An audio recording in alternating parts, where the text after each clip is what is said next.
De uma forma geral, o planejamento sucessório feito em vida, ele facilita muito, né, Rafael? Sim. Porque você deixa de ter eventuais conflitos, ou pelo menos diminui a incidência deles, né? E é mais fácil fazer as composições, os acertos, enquanto pai e mãe estão vivos, né? Ou um deles está vivo. Porque os filhos tendem, né, a respeitar a vontade dos seus pais. Sim. Então isso é muito importante.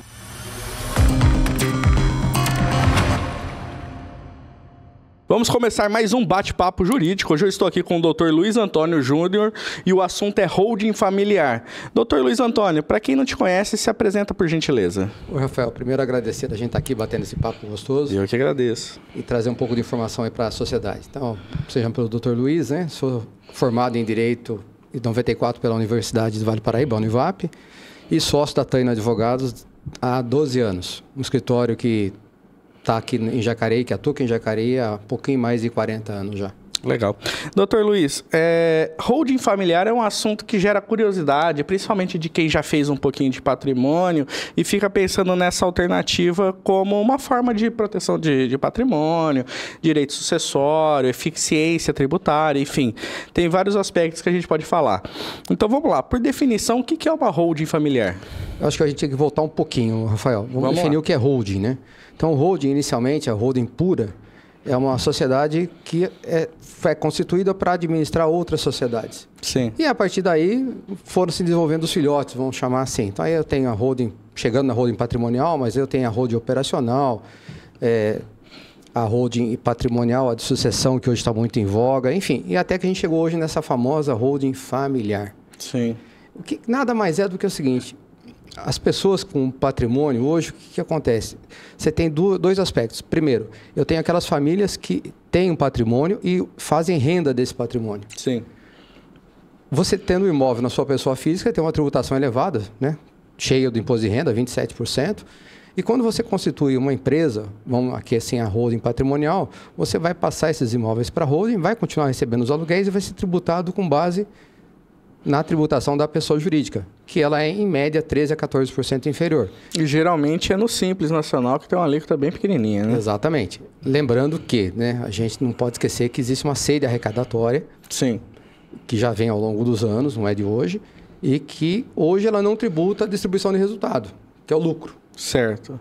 Mas que a qualquer momento pode ser tributado. E aí tem que se repensar essa situação para ver se realmente vai continuar valendo a pena ou não. Então hoje a primeira motivação de quem vai atrás de uma holding familiar é a eficiência tributária, Sim. né? Realmente economizar ali com relação aos impostos e tributos que são impostos para os rendimentos que eles oferem. Correto. Legal. E com relação ao planejamento sucessório, como é que isso funciona dentro da holding, doutor? Tá, vamos lá. As pessoas, quando procuram a gente para falar de sucessão, né, de planejamento sucessório, a gente tem que ter em mente algumas coisas, né? Sim. Primeiro, muito simples, a holding não é solução para todos os problemas. Então, se eu tenho, um exemplo, um conflito já de sucessores, e isso é normal, a holding não vai resolver esse conflito. Certo. Segundo, a hora que eu constituo a holding, eu vou constituir ela inicialmente em nome dos titulares, né, que geralmente são os pais, né, os patriarcas, e ao longo do tempo esse pai pode doar para os filhos a participação societária. Mas aí os imóveis vão estar sempre em comum. Então eu não tenho mais, quando eu chegar na sucessão, né, do pai e da mãe, eu não vou ter mais aquela casa no litoral que eu quero ficar para o filho A. Isso não vai existir mais. O que eu vou ter é uma cota da sociedade e o filho vai ter aquela cota. E tudo é comum. Vira um condomínio de todos ali, né? Um patrimônio comum, né? Exatamente. Então, aquela vontade do pai, que também existe muito hoje, eu quero deixar a casa aqui para esse filho, a outra casa para o outro filho. Sim. Nessa questão da holding, ela deixa de existir. Então não tem como você privilegiar ninguém, nem por disposição testamentária, nada nesse sentido. Não. Porque a holding, a hora que você constitui, ela é uma empresa, né? Vamos lembrar, ela é uma pessoa jurídica. Sim. Regulamentada pela lei. Aí é a questão de se vai ser uma limitada, se vai ser uma SA. Enfim, aí é uma questão das partes chegarem ao consenso. Mas é uma empresa. E ela vai ter a regra dela no contrato social. Então, certo. O que vai reger a sucessão passa a ser o contrato social. As regras estão lá. E aí você pode até ter no contrato social uma... Como que eu posso falar? não é vantagem, mas é um excesso de poder na mão de um dos herdeiros. Sim. Por exemplo, eventualmente ele ser o administrador, algo nesse sentido. Exatamente. Quais os poderes que o administrador vai ter? Sim. Né? Porque, de repente, se o administrador ele tem poder para fazer tudo, sem precisar consultar os demais sócios, né? Os demais irmãos, vamos falar, passando uma família, sim. Ele vai fazer o que quiser. Então, esse é um ponto complicado. E esse patrimônio dentro da empresa, então, num eventual conflito, o administrador ele pode vender isso daí? Como é que funciona o dinheiro que é revertido, caso ele possa? Então, aí volta lá na questão da composição do quadro acionário. Como que está a questão de cotas de cada um, porque se ele vai distribuir o resultado, ele vai distribuir proporcional às cotas. Sim. Salvo disposição em contrário no próprio contrato. Então, por isso que, quando a gente fala de holding, eu vejo muito hoje... vou direto num contador. Eu falei, peraí, mas você tem aspectos legais. Você tem que conversar com a família. Então, eu preciso entender o todo, o ambiente familiar, para a gente entender se a holding realmente é indicada naquele caso. Não é simplesmente, vou fazer a holding para planejamento sucessório e diminuir a carga tributária quando eu for fazer o inventário. Sim. Primeiro que o inventário vai ser feito da mesma forma. Vamos deixar claro. Aí as cotas serão tributadas de qualquer forma. Exatamente. Hoje, como é que funciona? Você vai pegar o patrimônio líquido com balanço levantado na data do óbito. Sim. E aquele patrimônio líquido vai ser partilhado. Aquilo ali vai incidir o imposto. Pelo número de cotas que cada um tem. Então, na verdade, não vai deixar de haver... Primeiro, não deixa de existir inventário. Sim. Essa burocracia não é eliminada. Não, de forma alguma. Então, esse é o primeiro ponto. E o segundo... Aí sim, a questão hoje você tem pelo patrimônio líquido, mas isso pode mudar a qualquer tempo, né? Sim, sim. A gente tem uma disposição da Fazenda, um caso que caiu no STJ final do ano passado, autorizando o município a cobrar o ITCMD em razão do valor de mercado do imóvel e não mais o valor venal. Você imagina, num planejamento, numa empresa, se o Estado desconfiar, ele pode eventualmente demandar que seja feita uma avaliação. Eu já tive situações assim, em inventários meus, em que a gente fez a declaração de TCMD pelo valor venal, os próprios fiscais da Fazenda Estadual foram lá e alteraram o valor, com base em pesquisa de mercado. Então, você vê. Então, é isso que eu acho que às vezes... Desculpa. Isso às vezes não fica claro. Porque dá a impressão, como eu vi alguns casos ultimamente, que agora virou uma febre, né? Sim. Faço a empresa, monto a empresa, passo o patrimônio para lá e está resolvido. Não é assim. Eu duvido que essas questões estão sendo sequer levadas ao cliente pelas pessoas, porque não são advogados, né? Sim. Se aquilo ali, primeiro, se encaixa, segundo, dos riscos que a gente corre, né? E esse foi um ponto importante que você falou, né? Como é uma empresa, a constituição pode ser feita sem advogado, né? Sim. Então, às vezes até um contador, enfim, alguém que pode assessorá-los, né?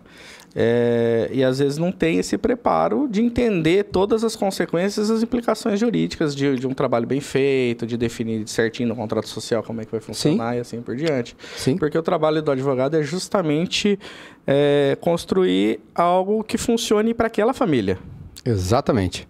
Que não é um modelo de internet ou um modelo padrão que existe dentro de um escritório de contabilidade, por exemplo. Sim. Eu acho que é muito importante para as pessoas que já detêm um certo patrimônio, né? E que os pais já se preocupem com essa questão de facilitar a sucessão, para que sentem com um advogado, com um contador, né? Que atue na área de sua confiança e que estude tudo, desde a parte tributária a cargo do contador, a parte legal a cargo do advogado. Sim. Vale a pena. Até para ver se encaixa, né, Rafael? Sim, tem que ter esse pensamento um pouquinho mais aprofundado, um momento de reflexão um pouquinho mais profundo, né? Sim, até para a gente como advogado, você sabe disso, a gente senta para começar a falar de planejamento sucessório, independente de holding ou não, a primeira coisa que a gente vai perguntar para o pai e para a mãe é como é que é o relacionamento dos filhos. E, na verdade, o planejamento sucessório é algo que a gente tende a não ir atrás. Uhum. Porque ainda tem aquele tabu, né? De encarar a morte de frente. Sim. E tudo, né? Então, o brasileiro não tem por costume, por exemplo, fazer um testamento. Numa situação que tem alguns imóveis a partilhar, um testamento resolveria boa parte dos problemas vindouros na hora da sucessão. E o brasileiro não faz, porque não encara a morte de frente. A gente não gosta de enfrentar isso. É que, você sabe, a gente tem uma legislação que é um pouco diferente. Então, o pessoal assiste muito filme, né? Sim. O testamento vai resolver. Na verdade, primeiro, você não pode testar. Você tem um limite legal, né? Sim. Mas só de informar o que quer fazer, igual você falou, aquela casa vai para o filho A, aquela outra casa vai para o filho B, já resolveria tanto problema só dele informar o que ele quer que seja feito. Mais ou menos, né? Porque na época do óbito, você vai fazer o inventário. E aí você vai trazer valor, né? Você vai a valorização. Mas com a consulta do advogado, ele poderia orientar se dava ou não dava. Exatamente. Entendeu? Então, esse é um ponto. O outro, por exemplo, que eu já vi acontecer. Então, você tem muitos bens que são até havidos por herança dos pais, né? Sim. Então, esse bem carrega lá perante a Receita um valor muito baixo para efeito de tributação. E a gente tem a tributação sobre o ganho na venda do imóvel. Certo. Quando o imóvel está com a gente, né, há muito tempo, quanto mais tempo você tiver, menos você vai pagar do ganho imobiliário quando você vender pelo valor do mercado. Sim. A hora que eu passo esse imóvel para debaixo da empresa, para debaixo da holding, eu perdi esse benefício fiscal. Sim. Ele zerou, né? Ele vai ser tributado normalmente. Então, até isso você tem que entender. São todos os imóveis que nós vamos passar para a holding? Por exemplo, eu tive agora um caso que a gente montou a holding recente, início do ano passado, e eram, acho que 12 ou 14 imóveis, mais 2 que estão à venda, a família deixou de fora. Certo. Por quê? Porque estão com o pai e com a mãe há 50 anos. Você vai passar para a holding, se você vai vender... Então deixa lá. Não fazia sentido. Não fazia sentido, exatamente. Sim. E hoje, até por curiosidade, Luiz, em que casos que são indicados montar uma holding familiar? Qual que é o tamanho do patrimônio? Porque a gente sabe que tem uma questão ali de custos com escritório de contabilidade, eventualmente assessoria jurídica, enfim. Em que situações que hoje seria recomendado? Rafael, eu acho que é caso a caso, né? Porque você pode pegar uma família aí que tem um patrimônio de 3, 4 imóveis... Uhum. Não estou aqui valorando, né, os bens, né? Mas que tem esses 3, 4 imóveis e que ele queira já fazer o planejamento sucessório. Certo. Então, você vai constituir a holding e você pode, ao longo dos anos, ir doando essas cotas para os filhos. Então, isso evita lá na frente o ITCMD sobre essas cotas, porque você já doou. E você tem um limite legal, hoje é 2.500 o FESPES, né? Sim. 2.500 por parte do pai, 2.500 o FESPES por parte da mãe, e você pode doar as cotas. Mas o filho vai ser sócio, ele já vai mandar? Não. Aí entra o advogado. Sim. Então, você tem algumas cláusulas de proteção dos pais. Porque a gente sabe muito bem que hoje, se eu for doar direto o imóvel, embora eu possa também ter essas cláusulas na doação, eu já perdi a gestão sobre eles, né? Sim, sim. Eu não posso vender. Eu vou doar, de repente, com usufruto, mas o usufruto ele garante o quê? O uso do imóvel e os eventuais rendimentos decorrentes daquele imóvel. Mas eu já não tenho mais o poder de venda. Sim. Esse é um outro cuidado que a gente tem que ter. Por isso que a gente precisa entender a questão familiar. Legal. E outro aspecto que sempre é lembrado, né, na questão das holdings familiares é a proteção jurídica desse patrimônio, né, com relação a eventuais disputas judiciais, enfim, algum penhoras. Explica pra gente como é que funciona isso, doutor. Bom, vamos lá. Como qualquer tipo de bem, e a empresa, as cotas são bem, elas são passíveis de penhora. Então, a gente tem duas situações, né, Rafael? Eu tenho, quando um dos sócios ou dos filhos, que são sócios também, já sofre alguma demanda judicial, então aquelas cotas podem ser penhoradas. Isso está previsto, né, no Código de Processo Civil. Então, sim, você penhora as cotas e leva a leilão. E a outra possibilidade que você não se exime é, eu monto a holding, passo o patrimônio para debaixo da holding e sou empresário. E nós sabemos os riscos do empresário. Eu tenho risco trabalhista, risco fiscal, sim, com o fornecedor. Você não vai bloquear isso, porque hoje os principais débitos, né, as principais dívidas, que é trabalhista, com o fisco e clientes, a gente tem a legislação que prevê a desconsideração. Inclusive a inversa. Sim. Então, demora mais para chegar, mas ele vai chegar. Mas uma hora alcança. Uma hora alcança. Ah, fornecedor hoje não. Fornecedor realmente hoje, pela posição do tribunal, não vai chegar nunca nesse patrimônio. Mas o restante, então se ele vier para o fisco vai chegar lá. Sim. Se você tiver uma dívida trabalhista, vai chegar lá. Salvo se você tiver empresa fora do país, né? Aí é uma outra situação. E hoje até o CNJ tem algumas iniciativas ali de facilitar, localizar esse tipo de situação. Acho que o Sniper. Sniper, até o nome é até bonito, né? Sniper você já lembra do atirador, né? Sim, sim. Mas é um sistema nacional, né? Lindo Sistema nacional integrado, alguma coisa assim. E aí você entra com essa pesquisa e ele te dá todas as ligações que aquela pessoa tem, né? E até alguma coisa de família também você consegue ver, né? Ele mapeia tudo. Sim, porque justamente assim, a blindagem patrimonial hoje está bem mais difícil. Ele não vai falar o que existe de patrimônio. Essa ferramenta ela não te dá essa abertura, mas ele te mostra a rede. Sim. E aí o advogado que tiver do outro lado, óbvio que ele vai atrás de... E vai alcançar. Vai alcançar. Então também é outra ilusão, né? Não adianta tentar esconder, porque hoje em dia a maior parte desses problemas, no final das contas, a gente vai acabar enfrentando. Legal. E vamos falar um pouquinho da burocracia agora, da holding em si, né? Forma de constituição, doutor? Tá. Sociedade limitada, sociedade anônima, em que situação é mais indicada uma, indicada outra? Até porque talvez a holding familiar mais conhecida do Brasil seja a Itaú S.A., né? A Itaúsa, que é negociada em bolsa, da família Setúbal, que é a controladora do Banco Itaú, né? Eu acho que essa todo mundo conhece ali, né? E é uma sociedade anônima listada em bolsa. Sim. Né? Então, assim, a gente vai para limitada ou vai para sociedade anônima? Via de regra, até vamos falar assim, pela nossa região, né? A gente acaba atuando muito mais como limitada, né? A gente constitui muito mais como limitada. Até o SA de capital fechado, que é mais restrita e que é realmente só para os membros da família, ela é pouco utilizada. Sim. A maior parte a gente acaba utilizando uma limitada, até porque ela é feita somente realmente para planejamento sucessório. Então, você não tem aquela necessidade de fazer muito diferente. Mas por isso que precisa do contador. A gente está olhando na parte tributária, né? O que vai ser mais interessante. Que a constituição em si, de uma limitada para uma SA, é muito tranquilo, né? Sim. Você só vai mudar os registros, aonde uma é registrada, onde a outra é registrada, e os custos, né? E tem o custo de manutenção que você bem lembrou, né? Você tem que lembrar que é uma empresa, que você vai ter declarações mensais, declarações anuais. Tem as obrigações acessórias tributárias que o governo exige, não tem como. Sim. O contador é indispensável. Por mais que não tenha movimento fiscal, por mais que você não gere renda daquele patrimônio, né? As declarações, tudo isso continua existindo normalmente. Você vai precisar do contador. Legal. E o senhor falou a respeito de algumas cláusulas especiais, né? É possível embutir cláusulas de inalienabilidade, olha que palavra difícil. Inalienabilidade. Incomunicabilidade, empenhorabilidade. Sim. Como é que funciona isso daí? Todas, inclusive cláusula de reversão, né? Sim. Que essa eu diria que é a mais importante, né? Por quê? Explica pra gente. Vamos lá.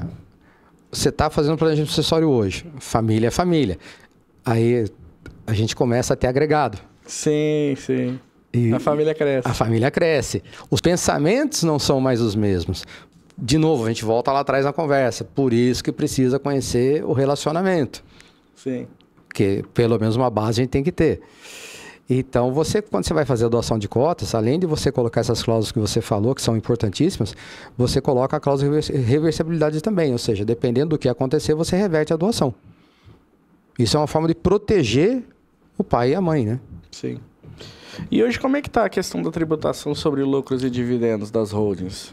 Então, Rafael, essa parte eu não tenho ela de bate-pronto para você. Certo. Eu sei que hoje geralmente você vai estar pagando na holding, acho que em torno de 14%, 13%, 14% de tributação, e fora as despesas acessórias, que aí você também tem que colocar como custo, né?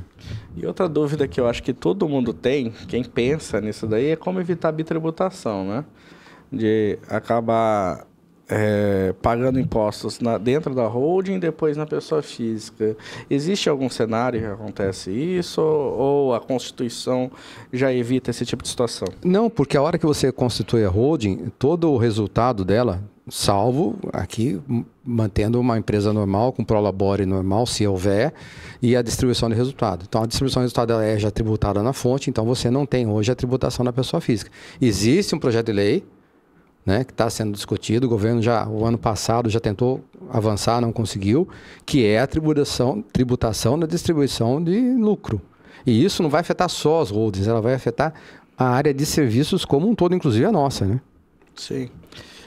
Na verdade, a senha arrecadatória do governo é sempre crescente, né? A gente vê uma disparada aí na arrecadação ano a ano, né? E nada impede de que se crie novos impostos. Não, você já imaginou, vamos pegar um exemplo, você tributa um determinado serviço a 9%, no Simples Nacional. E aí o lucro você vai tributar novamente. Sim. Além da bitributação, para quanto que vai isso, né? Sim. Eu citei de exemplo agora há pouco a questão da Itaú S.A., né? Que acho que é a holding mais famosa do Brasil, Sim. né? Tem a da Votorantim também, que é outra famosa, né? Famosíssima também.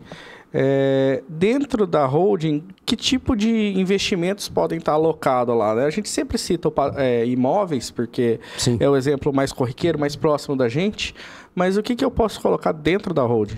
Então, se ela não for específica, uma administração de patrimônio, no caso aí que você está falando, ela vai ter o rendimento dos aluguéis. Vamos falar assim que seja ou dos próprios investimentos realizados. Então, nada impede dela ter os investimentos alocados na conta. É uma empresa normal, ela vai ser tributada da forma normal. Isso não vai mudar. Ela pode ter participação em outras empresas? Aí depende muito. Aí nós temos que olhar o objetivo, né? Então eu não posso misturar. Então eu tenho a holding de participação societária, então ela está lá, que é a holding mãe. Sim. Então eu constituo uma empresa para ter participação societária em outras. Aí, ok, eu vou ter uma holding para administração patrimonial, que acaba tendo filhote, que é a de sucessão. Sim. Então aí eu tenho que ver qual que é o objetivo dela e eu tenho que estar ligado a ele, eu não posso fugir disso. Porque às vezes acontece de uma família ter mais de um negócio, por exemplo, né? Então, sei lá, tem uma loja de roupa e um posto de gasolina, né? Um exemplo hipotético, né? A gente pode colocá-lo, então, numa holding de investimentos. Como exemplo, eu vou citar um grupo familiar, né? Aqui do Vale do Paraíba, que a gente acompanhou por algum tempo e, se eu não estiver enganado, eles tinham algo em torno de 8 holdings. 8 holdings? 8. Por quê? Porque eles tinham um rede varejista, tinham investimentos no mercado imobiliário, tinham outros tipos de investimento em outros mercados, então tinha participação nas empresas. Então, para cada grupo de negócio, ele constituía uma holding específica.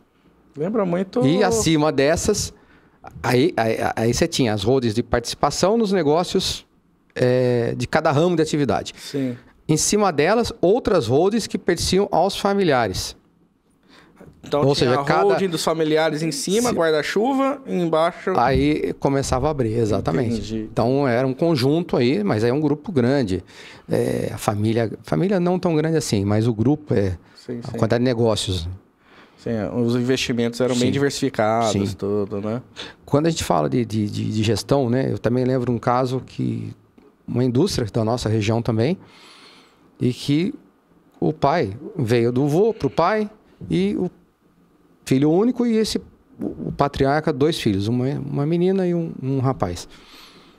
O rapaz sempre na empresa e a menina seguiu uma carreira totalmente fora dos negócios da família. Sim. Pois bem, o pai montou a holding, a participação societária igual, porque aí você tem que respeitar a legislação e o pai também respeitar os dois, só que a gestão do negócio ficou a cargo somente do filho. Certo. É um poder excessivo que a gente citou lá atrás? Será? Ele está no meio do negócio, ele conhece o negócio. A gestão tem que ser dele. Sim. Eu acho que até uma forma que quem está construindo a holding, né, tem de proteger de que ela não acabe, né? Exatamente. Que continue tendo perpetuidade no tempo. A Votorantim, né? A holding da Votorantim é um exemplo disso, né? Sim. Porque começa lá atrás com os irmãos, né? Com o Antônio Hermínio, com o José Hermínio, enfim, com toda aquela turma lá. Só que aí começou em, acho que 4 ou 5, hoje, sei lá quantos herdeiros tem, né? Aquilo lá. Sim. E eles montaram a holding justamente por causa disso, né? Para blindar as indústrias. E assim, se o herdeiro tem jeito para o negócio, ele vai estar lá como funcionário, como gestor, e sócio. Quem não tem, vai cuidar da sua vida, recebe os seus dividendos, mas não dá palpite aqui. E não destrói aquilo que foi construído, o legado dessa família. Exatamente, né? Porque esse tipo de investimento ele é feito para durar a eternidade. Sim. Né? Em tese, não é para acabar nunca. Eu gosto de citar a Votorantim justamente por causa disso mesmo. É um grupo que, nem sei quantos anos, mas tranquilamente mais uns 80 anos, tem esse grupo. Sim. E ele é forte. E tá aí. mas por causa da gestão corporativa, por causa da sucessão que lá atrás começou a ser planejada, né? Não foi ontem, né? Quando ninguém imaginava holding desse jeito, o Antônio Hermínio foi lá e criou, né? Visionário, né? Visionário, exatamente. Exato. E vamos lá, no começo você estava falando a respeito de conflitos, né? Sim. E eu acho que esse é um tema sensível. Então, construir a holding, entraram novos participantes. Como é que a gente lida com os conflitos societários? Porque, assim, lidar com sócio não é fácil, lidar com a família também, em muitos casos, não é também. E quando o seu familiar é teu sócio, pode gerar um problema grande. Vamos lá, doutor, como é que a gente resolve os problemas? Eu diria que a gente não tem dois, aí tem uns 3, 4 problemas aí, né? Sim, porque daí como é que você consegue lidar, então, administrar os conflitos entre os sócios numa holding familiar? Por isso que eu volto também lá no começo. Tudo a gente depende da entrevista, né? Tudo a gente depende do bate-papo, tanto com os pais quanto com os próprios filhos. Porque a gente, como advogado, a gente é taxado de sempre ser pessimista, né? Sim. Mas é o que eu falo, não é que eu sou pessimista, eu sou obrigado a pensar no pior, porque se for pensar no melhor, a gente não precisa nem de advogado, né? Nem de papel assinado eu preciso, né? Na verdade, se tudo fosse perfeito, o advogado não tinha trabalho. Exatamente. Então, esse é o principal ponto. Eu não posso pensar assim, né? Nós não podemos pensar assim. A gente tem que alertar o cliente. A gente não vive no Japão. Não, exatamente. Então, eu preciso o seguinte, conhecer o histórico familiar, e o advogado da família geralmente conhece esse histórico, até para entender como é que é o relacionamento dos irmãos, dos futuros proprietários. Mesmo antes de casarem, constituírem novas famílias. E aí você deixa a regra bem clara no contrato social ou no ato constitutivo da sociedade, né? Como aquilo ali vai funcionar. Um acordo de cotistas apartado, que tenha mais detalhes ainda, o que também é normal a gente fazer, dependendo do tamanho do patrimônio, né? Você constitui a empresa e você faz paralelo a isso um acordo de cotistas para que você coloque regra de tudo lá. E aí é seguir o que está lá, não tem muita alternativa. Se você montou bem montado, provavelmente você vai ter muita menos dor de cabeça lá na frente. Não que elas não vão existir. Sim, legal. E vamos dar uma esmiuçada quando falece alguém, né? A gente já comentou a respeito da necessidade de abertura de inventário, sim, né? Que não dá para fugir dessa regra, né? Mas como é que funciona na prática? Então, assim, houve o falecimento de um membro, a gente abriu o inventário. Como é que faz, então, a integração desses herdeiros desse antigo sócio nessa holding familiar? Na holding familiar é um pouquinho diferente das empresas, né? Porque nas empresas você pode ter uma cláusula no contrato social que, no caso de falecimento do sócio, a empresa vai indenizar o sócio e não vai admitir a entrada. E você tem que seguir o que está no contrato social. Isso é pacífico, não tem nem o que se discutir. Na holding, embora você possa ter esse tipo de cláusula também, você tem que lembrar que a gente está falando de família, né? Então vai funcionar realmente como um inventário mesmo. Você vai apurar o valor do bem, né? do patrimônio, das cotas da sociedade. Aquele valor, aquele percentual de cotas que estava em nome do falecido vai ser partilhado, como a legislação prevê, em nome dos sucessores, como se fosse qualquer tipo de patrimônio. E aí esses sucessores ingressam. Se eles já não tiverem no contrato social, eles ingressam. E se eles já tiverem no contrato social, a gente só faz o ajuste das cotas com uma alteração contratual, depois de concluir o inventário. Né? E como funciona nos casos em que é o administrador que falece, né? Que eu acho que esse é o mais sensível, né? Naquele exemplo, né? Você fala, eu tenho um poder que foi dado a um determinado sócio de ser o administrador e tal, foi privilegiado. E houve o falecimento desse administrador que tinha sido indicado. Como é que funciona, então, a administração da holding nesses casos? No caso, embora a gente tenha a pessoa do administrador, os sócios têm poderes também. E vai caber a eles, como sócio, ou você nomeia um deles como administrador dos remanescentes, ou um terceiro que não seja sócio, que também é possível. Sim.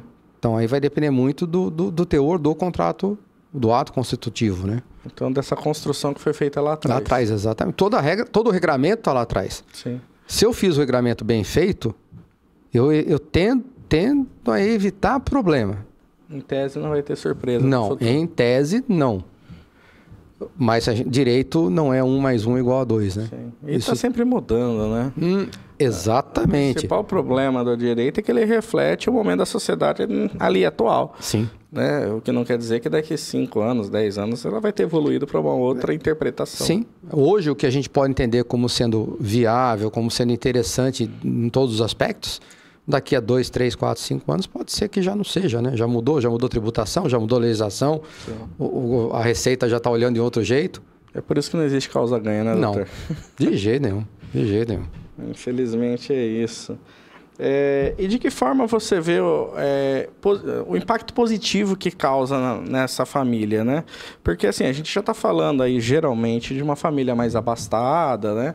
Que tem ali muitas posses, mas de que forma a holding impacta positivamente o contexto dela? Eu acho que de uma forma geral, o planejamento sucessório feito em vida, ele facilita muito, né, Rafael? Sim. Porque você deixa de ter eventuais conflitos, ou pelo menos diminui a incidência deles, né? E é mais fácil fazer as composições, os acertos, enquanto pai e mãe estão vivos, né? Ou um deles está vivo. Porque os filhos tendem, né? A respeitar a vontade dos seus pais. Sim. Então isso é muito importante. Aí depois que os patriarcas falecem, aí a gente vai para uma outra esfera, aí entra o agregado, entra aquele problema que, né, ele chutou a minha canela quando eu tinha 2 anos de idade, enfim, sim, né? Aí tem muita coisa guardada ali. Exatamente. Então, em vida é melhor do que deixar para depois. Embora o pai e a mãe se deixar para depois não vai estar aqui também, né? Então... E assim, é triste ver a família brigando, sim, por conta de dinheiro. E acontece, né? E acontece muito, né? A gente sabe disso. Toda vez, todo inventário tem discussãozinha por picuinha, tem. Né? Quanto maior o patrimônio, a partilha, lógico. Não uma casinha, assim, tende a ser mais tranquilo, né? Sim. Mas, às vezes também, né? Tem. Às vezes, né? A tendência é ser mais tranquilo. Às vezes. Porque o grande problema, né, Fel, é que você... Como a coisa vai evoluindo, então você tem... são os filhos, né, os sucessores, mas vamos colocar que acontece também que um desses filhos venha a falecer. Sim. Aí eu já não tenho mais o filho, eu já tenho o neto, a esposa do filho, que passam a ser representantes ali, né? Então eu deixo de ter aquela composição inicial. Sim. E de novo, aí eu começo a colocar terceiros estranhos, não que eu vou falar neto aqui, porque é mais fácil de explicar. Não que o neto seja estranho, mas ele não é do primeiro núcleo, né? E nesse caso específico, ele talvez não tinha até esse vínculo afetivo. Exatamente. Com a pessoa. É literalmente dinheiro por dinheiro. Exatamente. Exatamente. Às vezes acontece muito disso, né? Ele já está tão distante na linha que, assim, infelizmente, o afeto, né? não existia. É um falecimento antigo, às vezes quando era muito criança, não se recorda. Não, eu não vou nem a isso. Você pode ter um filho, de repente, um dos netos, vamos falar assim, serem gerados fora do casamento, ou de repente nem ter o conhecimento e aparece lá na frente. Qual o vínculo que essa pessoa, além do sanguíneo, vai ter? Nenhum, né? Sim. E aí, mais do que nunca, é dinheiro por dinheiro. Legal. Ô, Luiz, cara, eu queria ficar aqui falando com você umas 3 horas. Porque, foi muito legal, assim, passou muito rápido, né? Mas o nosso compromisso é meia horinha. Legal. Né? A gente conseguiu cumprir, graças a Deus. Então tá bom. Desde já, muito obrigado por ter vindo bater esse papo comigo. E eu vou abrir o microfone para você se despedir, meu amigo. Legal, Rafael. Primeiro, obrigado pela oportunidade, né, de estar aqui. A gente tinha essa expectativa, né? Até que a gente já tinha conversado antes. O seu canal está crescendo e a gente espera que bastante, né? Que evolua bastante, que tenha bastante sucesso. E agradecer a oportunidade. Está à disposição, quando quiser, e bater papo de outras coisas também. Não precisa ser só a parte jurídica, não. Legal. Então é isso, por hoje é só. Siga as nossas redes sociais, acompanhe o nosso trabalho, se inscreve no canal e até o próximo episódio.